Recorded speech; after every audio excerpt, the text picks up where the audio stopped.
What is up, everyone? Welcome back to my channel, the best place to learn how to get visible using social media and get paid using business strategy. Now, in today's video, I want to share with you guys how you can make your first $1,000 using social media. We're not talking about 10K months. We're not talking about six figures. We're not talking about seven figures. We're just focused on getting your first $1,000. So let's get going.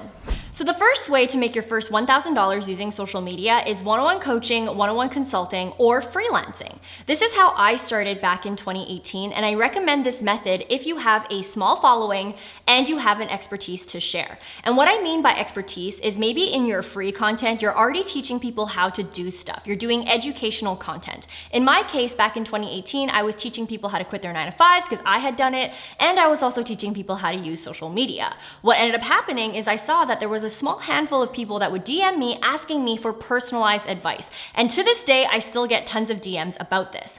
And so what I saw was an opportunity to create a service where I could actually help people at the one-on-one level answer all their questions, and in exchange, they pay me for it. Now, the reason why I say these revenue streams are really great, especially if you have a small following, is because at the one-on-one level, or maybe even at the freelancing level where you're actually doing something for someone, you're actually exchanging your time. And because you're giving someone your time, that is worth a high ticket price point. And so let's say if you only have 3 clients that you work with, but for each client you're charging maybe $500, you're able to make $1,500 right there. And regardless of how small your following is, I'm sure that you are able to find 3 clients. And if you need more help with this, I have a free training over at www.followerstoclients.com where I share the entire roadmap of how I was able to do this for myself.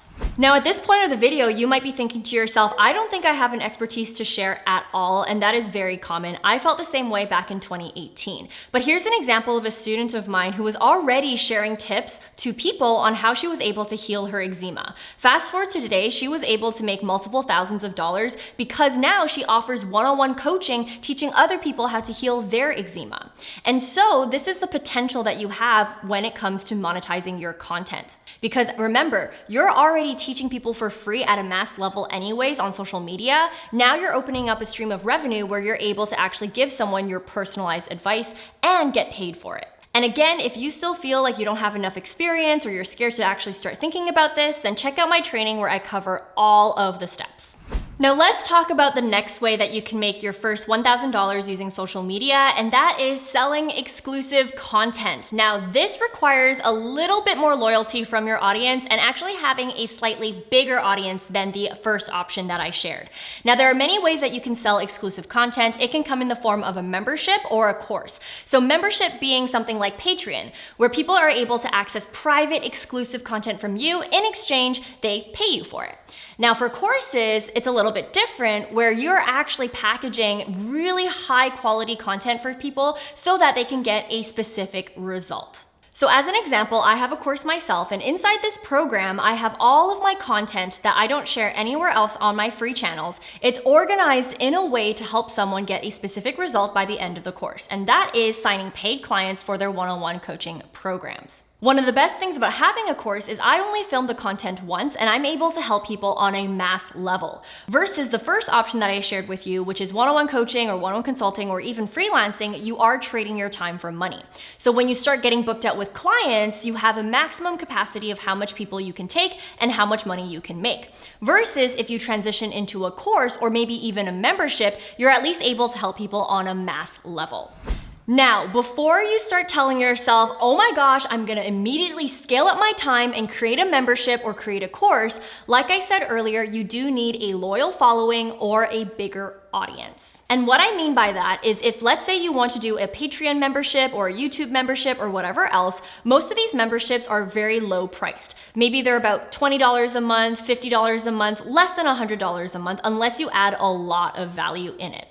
Now, if you have a small audience, it's gonna be very hard for you to make your first $1,000. So let's imagine for $10 a month, people get exclusive content to you. Well, you're gonna need about 100 people every single month paying $10 in order for you to make $1,000 per month.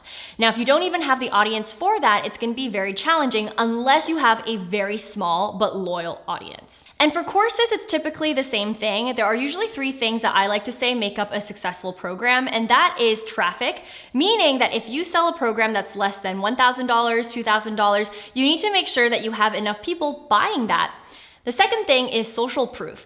People want to know that your course has gotten results for other people, and because they're not necessarily getting personalized support from you, it's really going to rely on your course content to get them that result.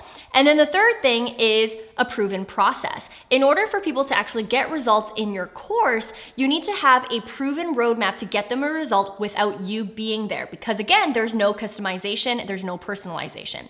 And this will require some experience, which is why I always like to tell people to start with one-on-one services first. And again, I talk about it in my free training here, where I really walk through how I did it, how I went from working for free clients all the way up to courses. And so make sure you click the link in my description box or in the comment section below to access that training. Now, let's say you're watching this and you're like, Vanessa, I'm not interested in courses, I'm not interested in one-on-one coaching, consulting, or freelancing, or anything like that. Well, I have something for you, and that is affiliate marketing, meaning that every time you link a product to your content and someone buys that product, you get a kickback from it.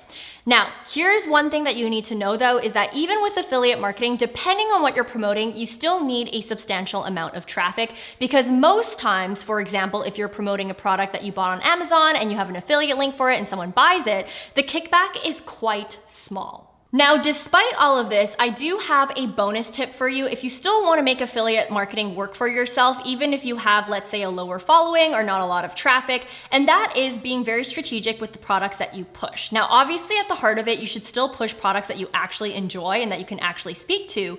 But if you actually look at the affiliate commissions on Amazon, what you'll notice is that for each product category, there are different affiliate kickbacks. For example, if you promote a product and it's in luxury beauty and someone buys it, you get 10%.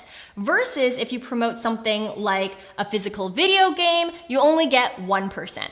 And so knowing the different kickbacks is going to be very advantageous for you if you want to be strategic with how much money you make. Now, here's another tip that I have for you if you have a smaller following or not a lot of traffic, and that is choosing products that are higher ticket.